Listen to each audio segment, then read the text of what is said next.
사랑하는 여러분, 한 주간 잘 주무셨습니까? 잘 주무시고 잘 쉬셨습니까? 네. 여러분, 제가 질문 하나 드리도록 하겠습니다. 뭔지 한번 맞춰보십시오. 미국에서는 7천만 명 이상이 이것 때문에 고통을 당하고 있다고 합니다. 매년 3만 8천 명 정도가 이로 인해 목숨을 잃는다라고도 합니다. 이것 때문에 매년 93조 원 정도의 생산성 비용이 낭비되고 있고 10대 청소년들은 이것 때문에 고통을 받고 있습니다. 청소년의 64%는 학업 부진의 요인으로 이것을 꼽고 있습니다. 문제는 이것이 점점 심각해지고 있어서 전문가들에 따르면 이러한 최악의 증상은 30대에서 40대에 나타난다고 합니다. 나이 드신 분들도 예외가 아닙니다. 65세 이상 노인 인구의 50%, 즉 절반 정도는 이것으로 인한 건강의 어려움을 겪고 있습니다. 이것을 해결하기 위해서 의사와 상담하기도 하고 호르몬 요법, 약물 치료, 허브차, 식이요법, 명상 치료 등 온갖 방법을 다 동원하고 있어서 이것을 이기려고 하죠. 이게 뭘까요, 여러분? 네, 불면증입니다. 네. 미국에서도 뿐만 아니라 우리나라에서도 잠을 못 드는, 물론 뭐 나이가 드시면 잠을 못 주무시는 경우도 있겠지만 그런 거를 제외하고 많은 사람들이, 특별히 젊은이들에게 나타나는 이러한 불면증, 여러 가지 많은 원인들이 있을 수 있겠죠. 스트레스도 있고 또 뭐 약물 남용이라든지 가정폭력, 이런 여러 가지 원인들로 인하여 잠을 잘 못 자는 경우들이 있죠. 여러분, 그런 의미에서 어떻게 잘 주무시고 계시는 거죠? 네. 어떤 분들은 그냥 눕기만 하면 주무시는 분도 있지만 또 어떤 분들은 조그만 소리에도 금방 잠이 깨는 분들도 있습니다. 그럼 도대체 우리를 이렇게 잠 못 들게 하지 못하는, 잠들지 못하게 하는 여러 가지 원인들이 뭐가 있을까요? 성경에서는 사랑하는 자에게 잠을 주신다라고 표현하고 있습니다. 그만큼 이 잠이라고 하는 것, 쉼이라고 하는 것은 우리의 믿음의 성장에 있어서 굉장히 중요한 문제이기도 하죠. 7월과 8월은 보통 직장 다니신 분들이나 아니면 사업을 하신 분들도 휴가나 이러한 쉼을 보냅니다. 그래서 또 교회에서도 여름 성경학교라든지 여름 수련회를 통하여 쉼, 그리고 쉼으로 오는 성장, 이것을 많이 강조하고 있죠. 그래서 저도 이 7월 8월은 좀 안식과 쉼에 대해서 좀 다루면서 우리에게 있어서 이 쉼이 얼마나 중요한지를 좀 함께 살펴보기를 원합니다. 우리가 지난 2주 동안 우리를 살피시는 하나님, 바로 엘로이의 하나님과 우리를 위하여 준비하시는 하나님, 여호와 이레의 하나님을 함께 살펴봤습니다. 오늘은 처음에 말씀드린 이런 쉼, 잠에 대해서 함께 나누기를 원합니다. 시편 23편 2절 말씀을 우리 한번 같이 한번 읽어보실까요? 그가 나를 푸른 풀밭에 누이시며 쉴만한 물가로 인도하시는 도다. 이 말씀에 나오는 여호와의 이름은 바로 여호와 나카입니다. 그럼 여러분, 이제 여호와라는 건 여러분들이 잘 아시니까, 그러면 이 나카라고 하는 뜻은 2절 말씀만 보면은 어떻죠? 아, 하나님 쉼을 주시는 분이구나, 이렇게 생각할 수 있는데, 이 원래 나카라고 하는 히브리어의 원래 원어의 뜻은 심판, 보복하신 하나님, 공평하신 하나님이라는 뜻입니다. 이상하죠? 분명히 쉼을 주시고 푸른 풀밭에 누이시는데 이것이 보복하고 공평과 그리고 심판과 무슨 의미가 있을까요? 저도 이것이 상당히 좀 궁금했어요. 지난주에 말씀드렸던 필립 켈러가 쓴 양과 목자라고 하는 이 책에서, 이 필립 켈러는 양을 키우는 목자의 역할들을 아버지 선교사님을 따라서 선교하면서 그런 많은 사례들을 보고 실제로 자기가 목자가 돼서 양을 키워보기도 했다라고 합니다. 근데 그런 가운데 양을 가만히 살펴보니까 양에게는 묘한 습성이 있는 것을 발견했습니다. 양은 여러분 잘 아시는 것처럼 매우 순합니다. 근데 그런 분들 있죠. 순한 사람이 고집이 더 센 경우가 많아요. 그죠? 그리고 순하면 모든 것을 그냥 이렇게 잘 넘겨갈 것 같은데 오히려 착하고 순하신 분들이 의외로 예민하신 분들이 많습니다. 그래서 조금만 뭔가 잘못되면은 이렇게 막 표현하진 않지만 혼자 괴로워하거나, 그리고 착하면 뭐든지 다 잘 들어줄 것 같은데 흔히 얘기하는 자기만의 이런 고집스러운 부분들이 있는 분들이 계세요. 근데 양도 그렇다고 합니다. 그냥 푸른 풀밭 딱 놔두면 양이 알아서 그냥 풀 뜯어 먹다가 배고프면 잠들 것 같지만 양은 절대로 그렇지 않다라고 합니다. 양은 적어도 4가지의 조건이 갖춰져야 비로소 그가 푸른 풀밭에 누울 수 있다라고 합니다. 그게 뭘까요? 필립 켈러가 얘기했던 4가지의 조건을 한번 보시면, 첫 번째는 양들은 겁이 많기 때문에 두려움에서 완전히 벗어나지 않으면 누우려고 하지 않습니다. 또 양들은 집단 안에서 사회적인 행동을 하는 동물입니다. 그래서 그들 집단 안에 불화가 있으면 또한 양은 눕지 못한다라고 하죠. 세 번째로, 양은 파리나 기생충 때문에 괴로울 때 누우려고 하지 않죠. 그래서 양의 주변에 해충이 없어야 긴장을 풀고 눕습니다. 마지막 4번째로, 배부르게 꼴을 먹지 않으면 누우려고 하지 않습니다. 그래서 반드시 배고픔에서 벗어나야 한다라고 합니다. 까다롭죠? 그냥 아무 때나 좀 누우면 되는데, 양은 너무나 순하지만 이러한 까다로운 조건이 있어야 그가 먹기도 하고 온전히 쉬기도 한다라는 것이죠. 그러기에 이 목자는 이러한 양들의 습성을 잘 알고 있어서 양이 어느 한 순간에서라도 쉬고, 그리고 긴장을 풀고 만족하고 안정을 누리며 번성하도록 신경을 많이 씁니다. 그렇기 때문에 특별히 목자들이 주의해야 되는, 그러니까 두려움이 많다라고 했잖아요. 그럼 양에게 있어서 두려움은 먼저 내부적으로 어떠한 두려움이 있는지를 함께 좀 보도록 하겠습니다. 여러분, 우리도 좀 그런 게 있지만 이 어떤 동물의 세계일수록 뭐가 있을까요? 서열 관계가 분명하게 있습니다.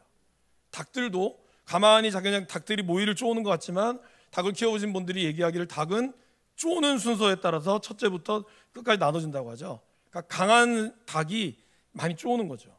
그러면 양은 어떨까요? 양은 들이받는 순서대로 된다고 합니다. 그러니까 특별히 양 중에서는 오만하고 교활하며 세력을 가진 이 늙은 암양의 존재가 우두머리가 되는 경우가 많다라는 거예요. 이들은 자기 가지고 있는 뿔을 통해서 다른 양들이나 어린 양들이 오면 냅다 머리를 들이받는다 그래요.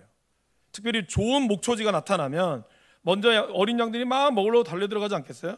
그러면은 어이구 내 새끼 먹어라 하는 게 아니라 먼저 늙은 암양이 달려들어가면서 그들을 밀쳐낸다고 합니다. 그리고 힘이 없는 양들 또한 먹으러 가면 먼저 자기의 배를 채우기 위해서 이 힘 있는 양이 무리 바깥으로 그들을 밀쳐내고 자기네들이 그러한 자리를 차지한다라고 하죠. 그럼 이제 그 다음에 순서에 있는 우두머리 양의 수와 있는 양들도 각각 자기보다 약하거나 자기와 비슷한 양들에 대해서 그와 같이 머리를 부딪혀 과시함으로써 자기의 위치를 분명하게 드러낸다는 것이죠. 막 먹고 있다가 너 안 먹었지 일로 와. 양은 그렇게 하지 않는다는 거예요. 분명하게 자기의 서열 안에서 철저하게 자기의 먹을 것만 챙긴다고 하죠. 만약에 이것을 그냥 가만히 목자가 지켜보고만 있다면 어떻게 될까요? 양들은, 힘없는 양들은 계속해서 울타리 가장자리에서 가장 맛없는 풀을, 말라 비틀어진 풀을 먹으면서 그들은 자랄 수밖에 없다라는 것이죠. 이러한 표현을 에스겔서에서는 아주 잘 표현하고 있습니다. 에스겔 34장 15절 16절의 말씀에 이렇게 되어 있죠. 같이 한번 읽어보겠습니다. 내가 친히 내 양의 목자가 되어 그것들을 누워있게 할지라. 주 여호와의 말씀이니라. 그 잃어버린 자를 내가 찾으며 쫓기는 자를 내가 돌아오게 하며 상한 자를 내가 싸매주며 병든 자를 내가 강하게 하려니와 살찐 자와 강한 자는 내가 없애고 정의대로 그것들을 먹이리라. 그러니까 이 말씀에 보면은 강한 자하고 살찐 자들이 거기를 점령하고 있다는 거예요. 거기에 목자 되시는 이 하나님께서 그들을 없애고 정의를 내세운다는 거예요. 20절에서 22절에도 이렇게 아주 잘 표현하고 있습니다. 또 화면을 통해서 한번 읽어보도록 할까요?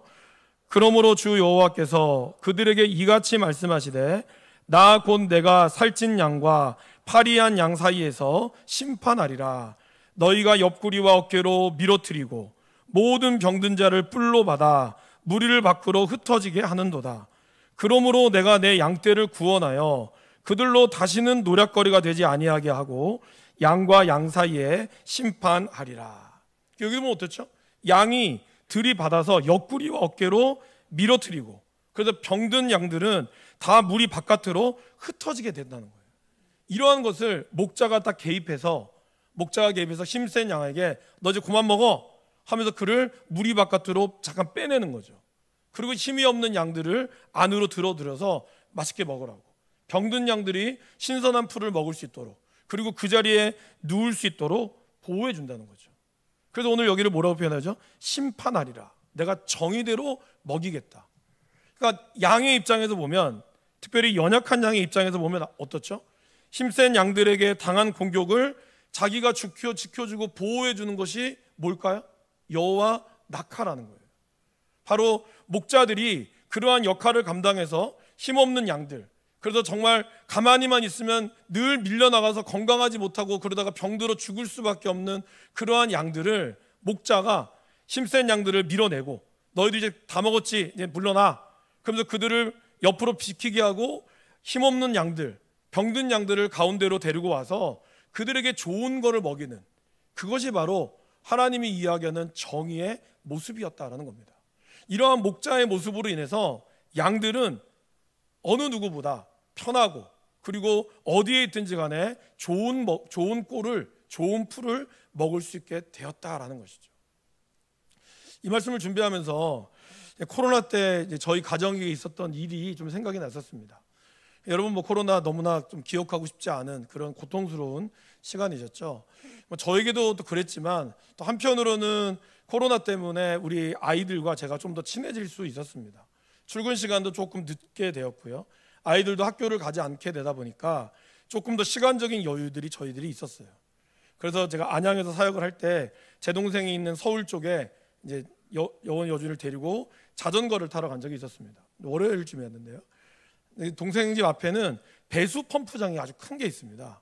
근데 이제 펌프장 위에, 이런 건물 위에는 그래도 시민들을 위해서 이렇게 운동할 수 있는, 자전거나 달릴 수 있는 그런 약간 이제 인조잔디와 같은 트랙 같은 것이 만들어져 있었어요. 그래서 이제 여원이와 여준이를 이제 거기다가 놔두고 저가 잠깐 이제 화장실 갔다 온 틈에 애들 자전거를 타고 있는데 갑자기 거기는 관리하시는 분이셨던 것 같아요. 관리하는 분이 여준이한테 소리를 막 질렀어요. 야, 뭐 이러면서 뭐 욕까지는 아니지만 뭐 아주 큰 소리를 질렀습니다. 여러분, 여준이가 겁이 좀 많습니다. 저를 닮아가지고.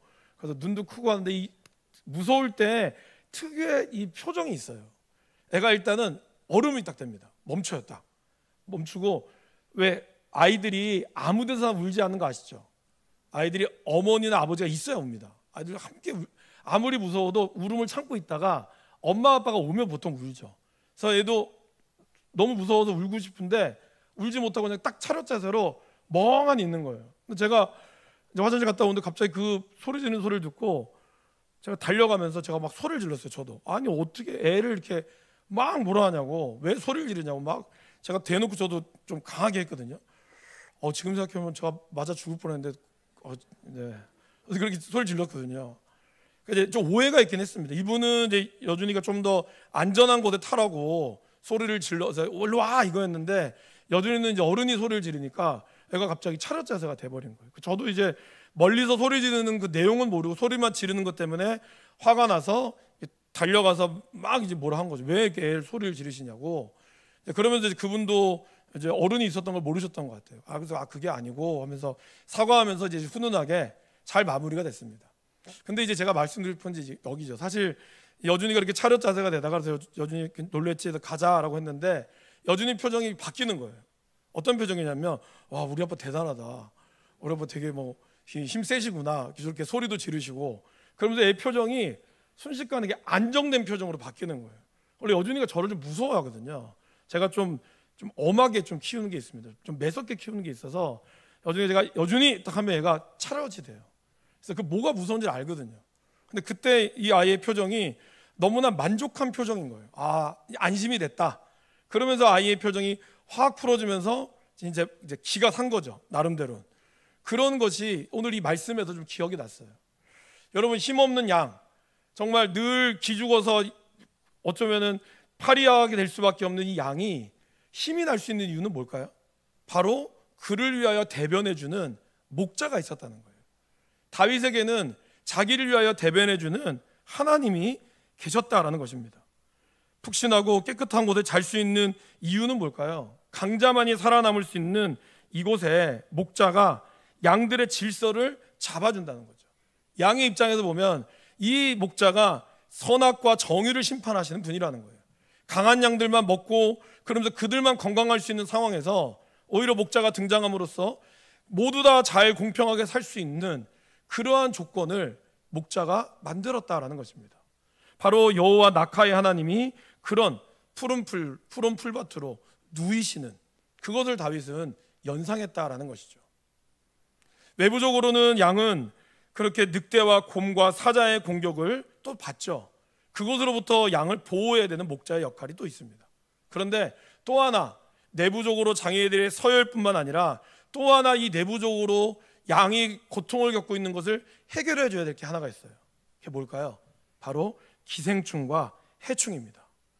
이 양의 털들을 보셨죠? 이 털 안에는 어마어마한 기생충과 그리고 여름철이 되면요 날파리, 쇠파리, 진드기 이런 해충들이 몸에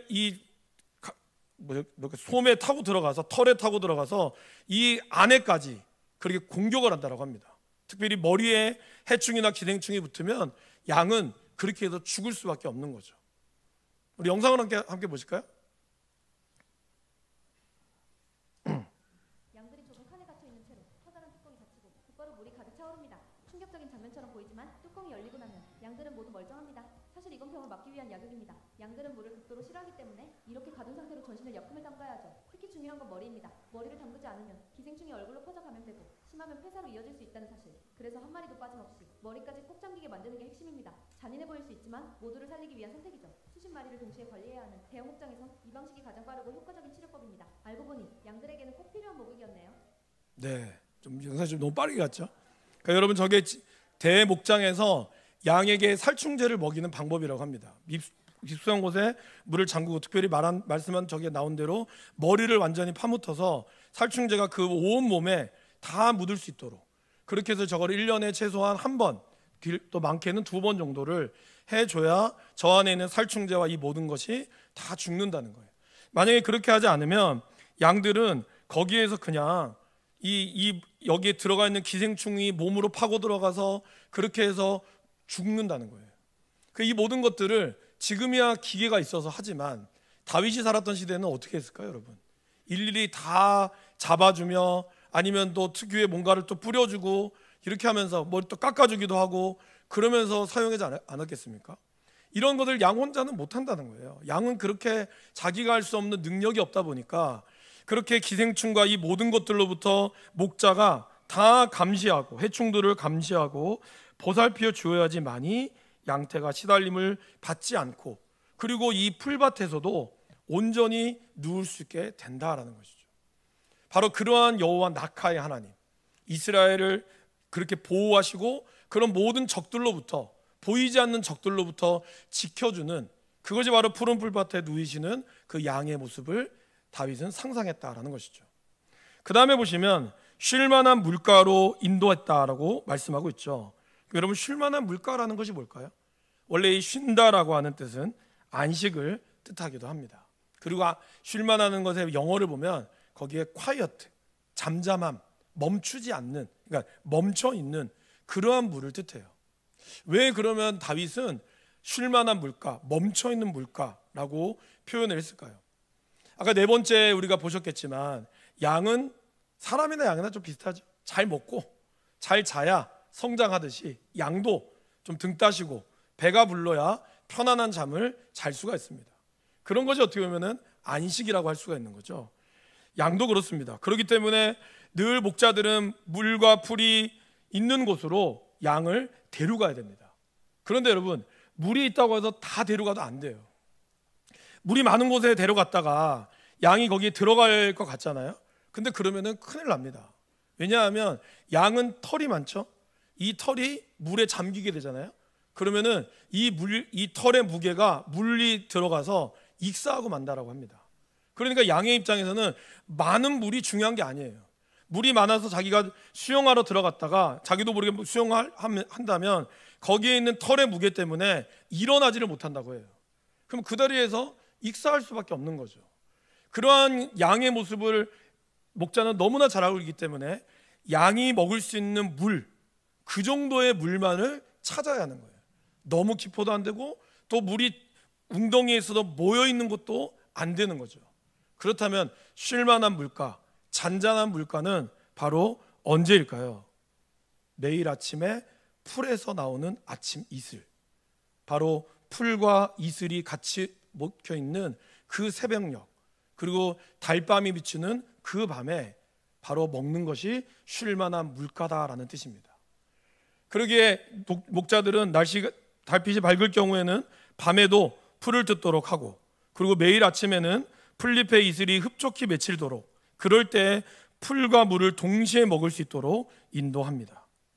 바로 동이 트기 전, 그리고 동이 틀 때 나뭇잎과 풀잎에 무겁게 매달려 있는 은빛 이슬방울, 그것은 어느 것보다 깨끗하고 그리고 영양가 있는 물이라는 것이죠.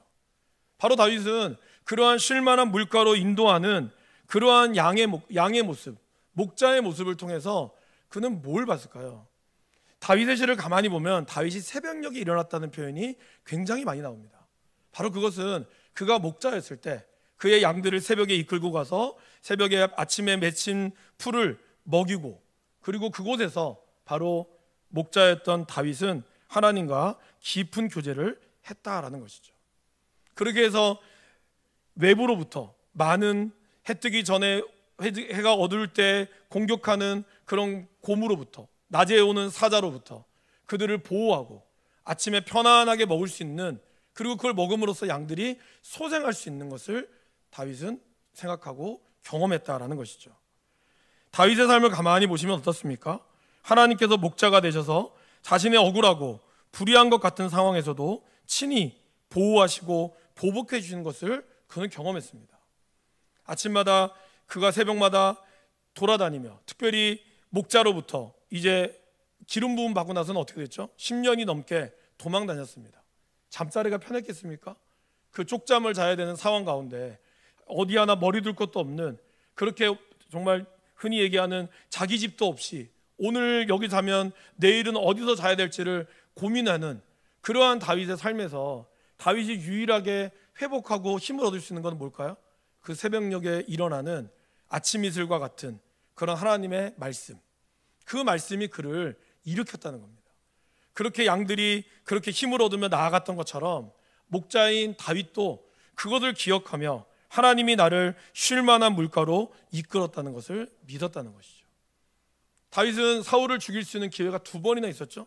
바로 앞에서 정말 그 아마샤의 얘기처럼 한 번만 찌르면 그냥 끝장이라고, 그 정도로 아주 지척에서 할 수 있는 거리에도 불구하고 다윗은 어떻게 했습니까? 기름 부은 받은 자를 내가 죽일 수 없다, 이 심판은 하나님께 맡긴다. 그는 공의의 하나님을 믿었다는 거예요. 여러분, 공의의 하나님을 믿었다는 것은 연약할 때만이 아닙니다. 다윗은 자기가 왕의 권세를 가지고 있었을 때도 자기가 죄를 저질렀잖아요. 그때에도 다윗은 어떻게 했죠? 나단이 다윗의 죄를 고발했을 때 다윗이 내가 왕인데 감히 어찌 네가 나한테 이러느냐라고 하지 않았습니다. 오히려 다윗은 그 앞에 철저하게 하나님 앞에 엎드렸어요. 인구조사로 하나님 앞에 죄악을 저질렀을 때도 다윗은 묵묵히 하나님의 심판을 견디어냈습니다. 왜요? 그가 공의로우신 분이기 때문에. 아무리 자기가 지금 권력이 있어도 하나님의 통치 앞에 자기 또한 불의하면 벌을 받을 거라는 사실을 알았다는 거죠. 우리 많은 사람들은 내가 하면 로맨스고 남이 하면 불륜이라는 말을 요즘 많이 유행하죠. 내가 하는 거는 다 옳고 다른 사람이 하는 건 죄다. 그거는 진정한 공의 하나님의 모습이 아니죠. 공의 하나님은 아무리 하나님의 편이라 할지라도 하나님 앞에 죄악된 자는 심판을 면할 수 없는 것을 인정하는 사람입니다. 그러게 내가 아무리 하나님 앞에 설다 할지라도 내가 하나님의 이름 앞에 온전히 겸손하게 무릎 꿇을 수 있는 사람, 그러기에 나의 연약함을 들어서 응답하시는 그 심판의 하나님, 그러기에 다윗은 도망자의 생활을 하면서도 그는 하나님을 온전히 신뢰하며 나아갈 수 있었다라는 것입니다. 그거를 기억하며 그는 오늘 푸른 풀밭에 누이시며 쉴만한 물가로 인도하시는 하나님을 찬양했다라는 것입니다. 바로 여호와 낙하의 하나님을 그는 만났다라는 것이죠. 아침에 그런 이슬이 가득 맺힌 풀을 먹고 난 이후에 이제 해가 딱 뜨면 어떻습니까? 거짓말처럼 이슬은 공중으로 사라져 버립니다.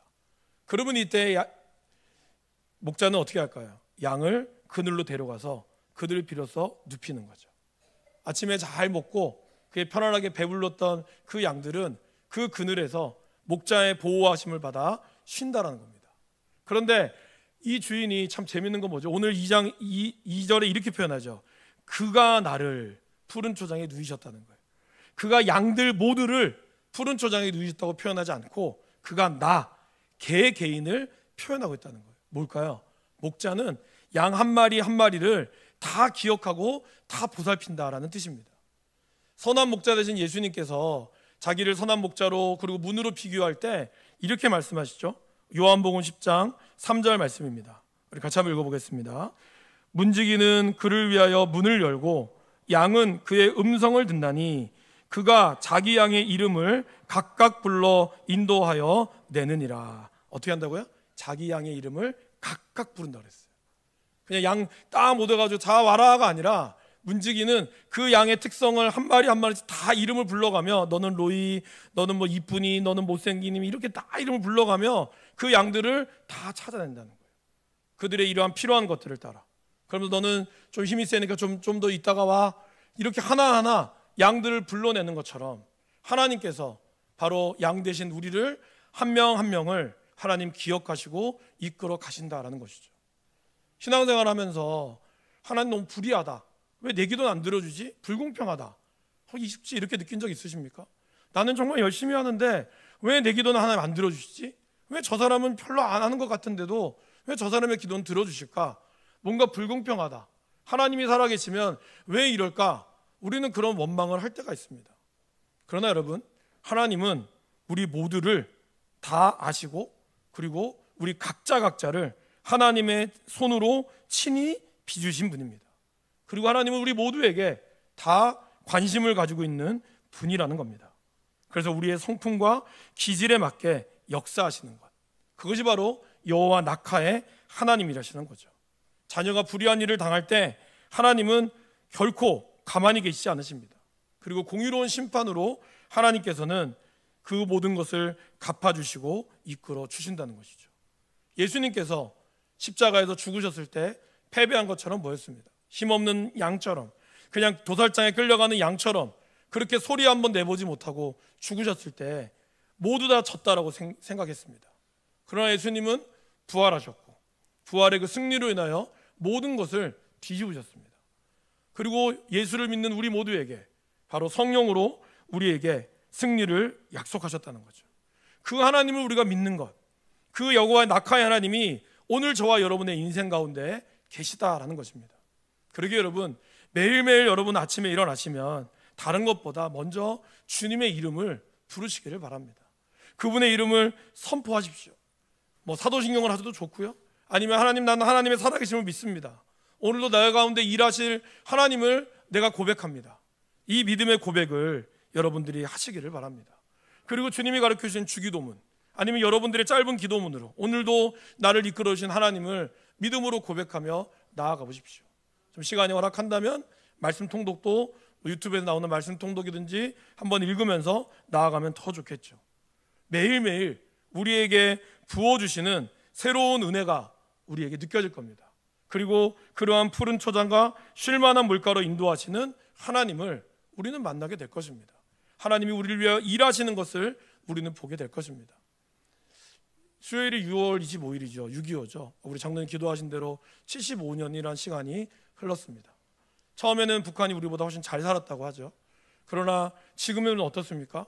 지금도 우리나라가 참 어려운 부분이 있지만 그래도 자유민주주의 안에서 우리가 쉼을 누리고 있습니다. 그거는 무엇 때문일까요? 공평하신 하나님의 역사가, 또한 기도하는 성도들의 기도와 헌신과 열정이 있었기 때문입니다. 하나님은 반드시 그분의 공의로운 심판으로 이끌어 가십니다. 그러한 모습으로 우리를 살아가게 될 것입니다. 그 하나님을 믿고 의지하며 나아갈 수 있는 우리 귀한 믿음의 백성들이 되시기를 간절히 축원합니다.